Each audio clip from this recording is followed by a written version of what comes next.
Some of the best things in life come in pairs. Hey everybody, welcome to After Action Report, your recap show for all Showdown matches to keep you caught up on all the action. I'm your host Megs here for the Call to Action podcast channel. Today is going to be a little bit of a different episode since I missed last week. That was my bad. I'm going to do a very brief recap of episode 11 before we jump right into this past week, episode 12. So if you're already caught up on episode 11, don't worry. I'm going to put a timestamp in here so you can jump right to my recap of episode 12. But if you're like me and you're having trouble keeping up with everything that's going on, I'm going to briefly catch us up to what happened as of the previous episode. Then we'll jump right into episode 12. So without further ado, let's briefly talk about everything that happened on episode 11. So we start off with a scene where Merle and Bateman are talking about Bateman's upcoming match with Kalinowski. And Bateman seems absolutely sure that he can get inside Kalinowski's head. That leads us into the next scene, which sets up our first match, where Christian is pitting Jay Washington up against the Wildberries on a 2-on-1 matchup. And it seems like the chairman is enjoying a little too much getting to boss around Washington. Jumping into the first match itself, Jay's round 1 questions actually count for 2 points because he is the only competitor on the team up against the Wildberries. So he is ahead 18-16. But ends up struggling in rounds 2 and 3, and the Wildberries have a victory via TKO with a final score of 25-23. This leads us into our next scene where we see Smets and Saul face off before their match, which sees Smets leading coming out of round 1, 11-6, and maintains that 100% accuracy through the entire match to beat Saul via TKO with a final score of 21-15. Where Saul was behind coming out of round 1 and just couldn't catch a break and wasn't able to catch back up. Now, the big thing that came out of this episode was at the end of the episode, we see a message from the Major, Thomas Harper, that says that he is stepping down from competition this year in order to prioritize his own family and will be vacating the Star Wars belt. Now, if you are a member of the Patreon, you see that we are starting to get Star Wars matches loaded up onto the Patreon. Because they're behind a paywall, I'm not covering them here, but I am keeping track of all the matches that are coming up, and those will have title implications that the title matches will be aired, hopefully to the public, later on down the year, or so we're being told. So that is the biggest thing that we got out of this episode. And our final scene is a direct setup for this week's episode because we see that Winston and Oyama are trying to get Collins to loosen up as part of swag and do a little bit of dancing. But then we see the Real Rejects come in and they very politely, saying that they want to get back into the league, think that it would be a good idea for them to face off against this new team here for swag. And they do agree, and this leads us directly into this week's episode.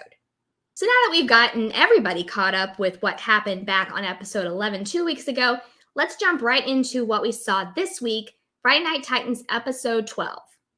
Our first scene, we see Mike sitting and thinking. Shannon comes in and asks what's going on. Mike is nervous, but it's not about Smets. It's about what Bateman has planned, and this thing with Merle seems wrong. Shannon sees what's happening, that Bateman is going to do everything to get Mike to second guess himself, and it's already started. She needs him to focus on Smets and not let Bateman get into his head, and makes Mike promise that he won't. So we see that Kalinowski seems to have IG well in hand, but is actually more nervous about the singles match coming up against Bateman. And Shannon wants to get him out of that mindset and actually focus more on Smets and let Bateman do what he's going to do, which he seems to be creating quite an upheaval in the league so far ever since the reveal of Dan Merle being his partner back on episode 10. In our next scene, we see that Oyama and Winston are still trying to teach Collins some dance moves, and they are all confronted by the Stars, with Roxy and Winston exchanging words. Winston has words for Chandru. Roxy offers Oyama a spot on her squad, and Oyama says he's good, tries to talk to Mr. Irwin, and is told by Harley if he wants to talk to Mr. Irwin, they will need an appointment. Adam comes in with a correction that this isn't the swag of last year and sends the Stars packing, with Winston Oyama impressed with the Coyotes' new attitude. So this scene ends up having some implications to what we're going to see later on in the episode, but just at a face value, there are a lot of very interesting dynamics to look at, whether or not you're thinking about Winston and Roxy going at each other, Winston and Chandru having their beef from last season. Then you see Roxy trying to potentially go after Oyama. Oyama saying he's good and not quite understanding what's going on with now Mr. Irwin based on their interactions last season. But the new and very interesting dynamic that gets thrown in here is Adam the Coyote Collins coming in with a awkward, albeit lovable, new loyalty for his new squad. He's trying to bump up his swag persona, and it is a lot of fun to watch. But more on what this scene means later. Let's jump into our first match, which we got teased about for the previous episode, which is Real Rejects facing off against the new team of Adam Collins and Paul Oyama, Coast to Coast. Coming out of round one, Coast to Coast is up by 5, 20-15, with Collins getting the perfect round plus the bonus. Oyama coming away with 9 points, Greg Alba with 8 points, and John Humphrey with 7. We did also see that there was a challenge issued by Winston on behalf of Coast to Coast for Alba answering with the name of a movie versus the franchise, which the question was asking for on the Karate Kid question during round one. That challenge is upheld, and Alba is not awarded the points. In round two, Coast to Coast defers to the Real Rejects, who spin away from Kevin Smith and end up taking Jackie Chan. They come away with 6 out of 10 points. They check down a multiple choice once, miss a question on 2 points, as well as a multiple choice question, and the multiple choice question is stolen for 1 point by Coast to Coast, which on their spin, they take Stephen King on the first spin, and they sweep the round for the full 10 points. This now gives Coast to Coast a gain of an additional 5 points, to which they are now up by 10, 31-21. We're in round 3. John Humphrey takes the 2-pointer in the 1970s, and he misses it, which gives Coast to Coast the win via TKO with a final score of 31-21, where the Real Rejects answered 18 of 26 questions for 69% accuracy and scored 62% of 34 available points. Coast to Coast answered 26 of 28 questions for 93% accuracy and scored 69% of 35 available points. So just like the Wildberries, it is always a lot of fun watching the Real Rejects play because they're always having fun. Even though they may not come away always with the victory, they always seem to be having a lot of fun while they're there. Even though Winston does try to bring down the fun a little bit with that challenge there in round one, they all recover. Everybody's good. It is a part of the game, and a challenge is sometimes necessary to maintain the integrity of the game itself. But regardless, they all still had fun, and also Paul Oyama was able to recover nicely after missing that very first question in round one to continue to get the rest of the questions correct. And the only other question that they missed the entire match was the 2-point steal opportunity during round two.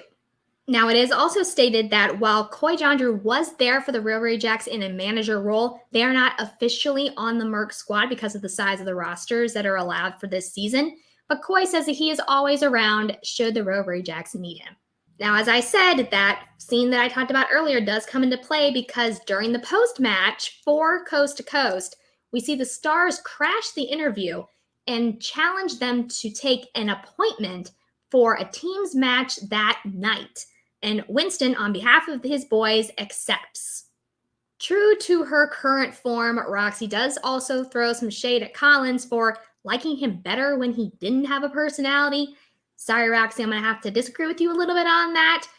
But regardless, that does get a nice rouse out of Winston to very passionately accept this match that we will be seeing later on. Before we do that, we have one scene to talk about. We see Kaiser, and Shannon catches him backstage. Shannon sees what's happening with the den and all the shady things going on after Kaiser made that great deal for Danger Zone and says the corruption has his back. Kaiser responds that the dungeon also has her back as well. But they have to talk about next week because Kaiser's boy is ready and Shannon's man is ready. And they are ready to go and do this thing like they always do, and we'll see each other in the ring. And apparently Kaiser can't get out the door and waits for someone to come and help him. And now leave it to Kaiser to create a comedic moment at the end of any scene that he's in. But we do see that there is an unexpected alliance between Kaiser and Shannon around the fact that the den is creating all types of chaos inside the league, But again, these two are both also competitive, and they're going to have their two top guys facing off in IG for next week's match, which I will talk about later on. We now jump back into the current events where we see the matchup between the appointment and Coast to Coast doing back-to-back teams matches. Coming out of round one, Coast to Coast is up by 3, 22-19, with Mr. Irwin, Collins, and Oyama both going perfect, plus the bonus, Harley coming away with 8 points. We do see early on in the match that on the board, Harley answers or writes down Julia Robert versus Julia Roberts, which is the correct answer, and because he didn't have it written down correctly, he was not awarded the points. In round two, Coast to Coast defers to have the appointment spin first, and they take Batman on their first spin. The appointment comes away with 9 out of 10 points, checking down the multiple choice once, but not giving away any steal opportunities. Coast to Coast takes Robert Zemeckis on their first spin. They also come away with 9 out of 10 points, checking down the multiple choice one time, but also not giving away any steal opportunities. This means that Coast to Coast is still up by 3, 31-28 going into the final round, where Harley answers the 2-pointer in Martin Scorsese. Mr. Irwin hits his 3-pointer in Morgan Freeman. That bounces it back over to Coast, where Collins hits a 2-pointer in the 1990s to tie the game at 33. Oyama hits a 3-pointer in comedy, sending it back over to the appointment for a 5-pointer in Ramus and the Reitmans. Let's take a pause here because this is where the infamous challenge comes in during this match in particular. What happens is Harley first answers this question in Ramus and the Reitmans for the appointment. He states a title that is wrong. He adds in an article of "and" in the middle of the answer. Irwin comes in, and from an audience perspective, he's simply restating the answer. It's not necessarily viewed as a correction. He just restates the answer with little emotion of the fact that they actually made a mistake. So that made it a little bit confusing. There was some confusion on the desk. Guy first answers that it's correct, but Ellis stops him and asks for clarification, and they do land on the answer that Mr. Irwin gives as the correct answer.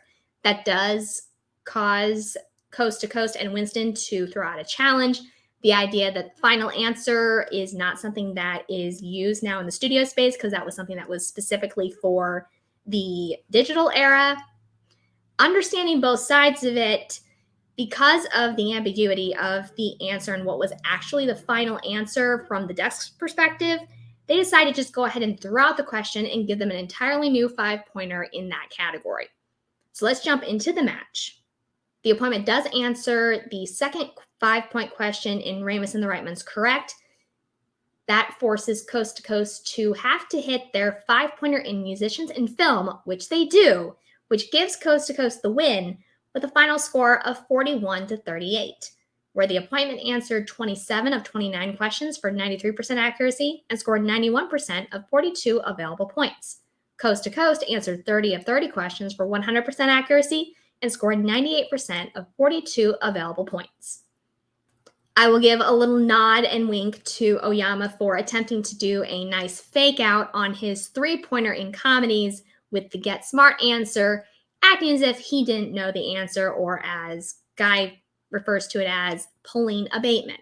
And poor Mark Ellis is still forgetting to add the Mr. to Ethan Irwin's name. While it could be very easy here to focus on Coast to Coast, which is impressive that they come into this episode as a debuting team, end up coming away with a 2-0 record with 1 TKO already on their stat line. But we can't also sleep on the appointment, which they are now 1-1, but they came away out of this match only missing 2 questions, and those were the 2 questions that were missed by Nick Harley in round 1. Now, time will tell if they are able to kind of shore up some things in their gameplay, because one of the misses by Nick Harley was just the fact that he didn't write an S at the end of Julia Roberts' name, even though I believe he did know the answer. And there was the debacle of the 5-pointer where they corrected themselves, but again, there could have been some more clarity offered when the answer was given to make it a little less confusing for us as the audience, as well as the staff on the desk. And to cap off the night, we see Kalinowski confront Smets, and they have some competitive banter, but end up leaving with each having something to prove, but giving respect to each other and looking forward to this coming match. So these two definitely have a storied history with each other. Obviously, we had the Don't Tell Peter moment at Collision back in 2019, and then Smets comes back and KOs Mike to claim the IG belt at the end of 2019.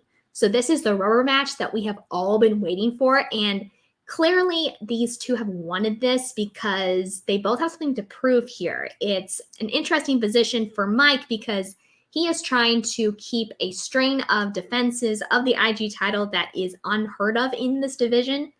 But Smets specifically wants to get the IG belt back, and he specifically wants it from Kalinowski. So that is going to make next week's main event very exciting. And that's going to do it for this week's episode. But don't worry, I'm going to be back next week. We are back on our normal schedule. It is Memorial Day here in the United States, but I will still put on an episode at our normal time. I'm going to be covering everything that happens over the next Friday Night Titans. Again, we don't know what the undercard is for this yet, but we do know that we are going to have this title match in the IG, which is going to be really exciting to talk about. So be sure to check back in. I don't think this is a match that you guys are going to want to catch later. It's definitely something you want to see as it happens.